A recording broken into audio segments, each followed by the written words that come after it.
not only will secular knowledge increase, but spiritual knowledge increase. I believe the Lord's showing us things now that if we open up our eyes, we can receive so much, and we need to seize the day. Now, in the Dark Ages, all that the church had got lost. They weren't baptizing people in water anymore. They thought healing was out. They weren't teaching the word. People were illiterate. Things concerning the Holy Spirit were quenched. And so there were dark times in the world. But we see that when the printing press was invented and when they started getting the word out, people started being enlightened. Knowledge started coming. We see that Martin Luther nailed his 95 thesis on the church at Wittenberg, and the Reformation started. Water baptism started coming back, and I was greatly encouraged when I was reading the other day that at the turn of the 1900s, they had a New Year's Eve service in a Bible college in Kansas. They were praying for a new move of God, a fresh outpouring of the Holy Spirit. Speaking in tongues and things like that seemed to have died out. But they were praying that night, and one girl said, "Listen, I want to be prayed for the baptism of the Holy Spirit." And so they laid hands on her, and she started speaking in Chinese. And she couldn't stop for 3 days. That's all she could speak. Never spoken Chinese before. It was like a sign of a new, fresh move of God 120 years ago. The minister there met a man called Seymour and prayed for him. He got filled with the Spirit, went over to California, Azusa Street. Revival broke out there, and we see at the beginning of the last century there was a new, fresh move of God. Revival came to Wales, and things have been happening. The restoration of all those things that have been lost have started to be brought back to the church. This is the time of the end when spiritual knowledge will increase. Today we've got Christian radio broadcasting into Muslim countries. We've got Christian television. I've got a satellite dish that faces towards the Christian channels. I've got many Christian channels. And I was encouraged to hear from my friends here that they are now bringing on God TV a whole dedicated program for the Jews. It's all in Hebrew, being broadcast out. Knowledge shall be increased, praise God. And with Christian television and all that, we're in those times.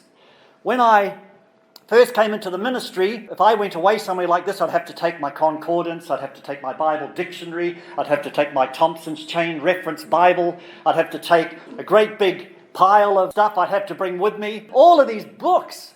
But you know, now with my phone, when I go anywhere, I've got it all there. I can do my internet banking, I've got 20 to 30 different translations of the Bible, I've got concordances, I've got everything I need because of the knowledge being increased. I've got all of that. I can even use it as a phone, which is amazing. I've got all of that stuff that I can take with me. So these are great times if you use what the Lord has given us. We're so blessed, yet are we using this increase of knowledge to our advantage? Or are we just feeding on the world's knowledge, or are we seizing the day, taking up all of that time that we could be using to increase our knowledge in the Lord Jesus Christ? In Hosea 6, it speaks there about in the third day, pursue knowledge, it says. 1 day is 1,000 years since Jesus died on the cross. We're in that third day, and it says in that third day, pursue knowledge, pursue the knowledge of the Lord, and He'll come upon you like the dawn. We have this amazing opportunity to change. The trouble is, we are spending so much time just soaking up fantasy, when we could be taking up and feeding upon the knowledge of the Lord. These are wonderful times we're in, when knowledge shall be increased. It says in 2 Timothy 3:7, this know also that in the last days perilous times shall come. But it goes on to say that people will be learning, but not coming to the knowledge of the truth. Who's the truth? Jesus is the way, the truth, and the life. And so he says, learn from Jesus. Get into the Word. Set your gaze upon the Lord Jesus Christ. This is what the Lord says that we should be doing at this time. I love this scripture. It's one I've been meditating on over the last month. 2 Peter 1:2 says, grace and peace be yours in abundance. So grace, blessing from God, favor from God, be yours in abundance. Another translation says, be multiplied unto you through the knowledge of God and of our Lord Jesus Christ. Grace and peace. That word peace in Greek is eirene, which also means prosperity. We all want to prosper spiritually, physically, mentally, financially. Grace and peace and favor will come to you as you set your gaze upon the Lord Jesus Christ, as you start getting that knowledge that the Lord wants to give you. We are in that day. We're not in a day when we're illiterate. We've got a great opportunity to soak up all that the Lord wants to give us.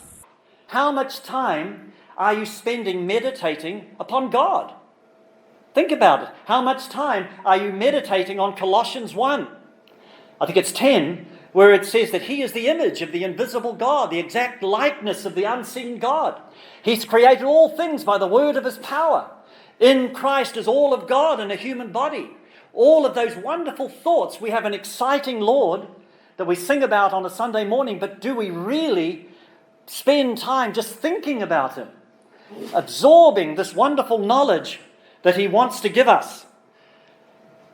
Paul prayed this prayer, and this is another prayer that I pray over myself and my wife and my family.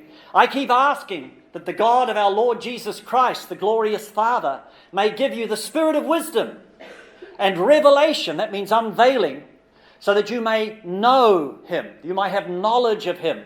I pray that the eyes of your heart may be enlightened. Another one says that your imagination might be flooded with light, in order that you might know the hope which He has called you, the riches of the glorious inheritance of His holy people, and His incomparable great power for us who believe. Pray that prayer. Ask the Holy Spirit to open up your understanding, that you might know Him, that you might know you've got this wonderful opportunity to have this knowledge, meditating on the Scriptures, praise God. You might see Him. Now in 2 Corinthians 3:18, it says there, Paul says, but we Christians have no veil over our faces. We can be mirrors that brightly reflect the glory of the Lord. And as the Spirit of the Lord works within us, we become more and more like Him.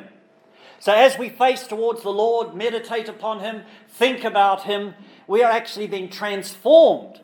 But the devil knows that, so he's trying his best to distract the church in this day, to look everywhere else, to spend hours and hours and hours meditating on other things, because he knows that if we start looking to the Lord, we'll be changed to be like Him. It's like sunbathing, S-O-N, bathing. As you just bathe in the presence of God, something happens. I heard of this woman who didn't wear the proper sunglasses when she was watching an eclipse. And the next morning when she woke up, she saw like a crescent moon shape in her eye, and she couldn't get rid of it. So she went to the optician and said to her, I'm sorry, but you've actually burnt an image of the sun, the corner of the sun, onto your retina. And I thought, wow, that's really sad. I hope she eventually gets healed. But we, as we behold the Lord, as we sunbathe, let's ask the Lord to put the image of His Son in our spiritual eyes, so that we might see Him a lot more clearer than we're seeing Him now. All of us, it says in another translation, with unveiled face, because we continue to behold in the Word of God, as in a mirror, the glory of the Lord, are constantly being transfigured into His very own image, in ever-increasing splendor from one degree of glory to another, for this comes from the Lord. We look into the Word, we see what it says about Jesus, and we meditate upon Him. Ask the Holy Spirit to open your eyes so that you can look beyond what you see with your physical eyes to see Jesus, the image of the invisible God, the Alpha and the Omega, the beginning and the end. See Him as your Savior. See Him as your Redeemer.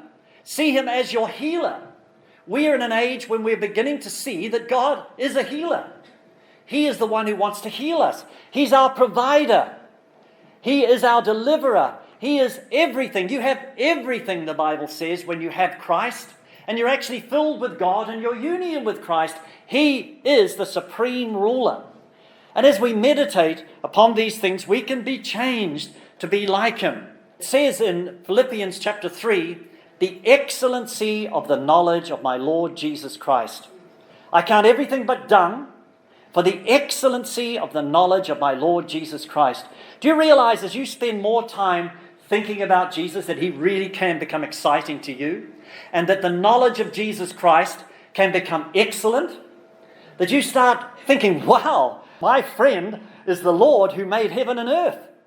My friend is the one who's for me, and he's not against me. So my encouraging word to you, eyes be opened, that you might see the beauty of the Lord and the land that is afar off. Amen and amen.